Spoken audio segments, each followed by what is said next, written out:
नमस्कार, स्वागत आहे तुमचे आमच्या चॅनलमध्ये। आवाज महामुंबईचा, शोध बातमीचा, कौल मनाचा। चला तर मग आमचे चॅनल शेअर करा, लाईक करा आणि सबस्क्राइब करा। धन्यवाद। माणगावच्या काळ नदीपात्रात वाढत आहे महाकाय मगरींचा मुक्त संचार।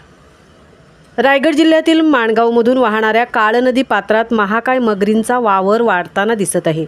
हा व्हिडिओ माणगाव पोलीस स्थानकाच्या मागील बाजूच्या नदीपात्राचा असून यामध्ये 2 महाकाय मगरी किनाऱ्यावर दिसून येत आहेत। निसर्गप्रेमी प्राणी मित्रांसाठी ही आनंदाची बाब असली तरी नागरी वस्तीलगत मगरींचा वावर ही चिंतेची बाब बनली आहे। आवाज महामुंबईचा चॅनलसाठी दीपक दपकेंसह तृप्ती भोईर, माणगाव।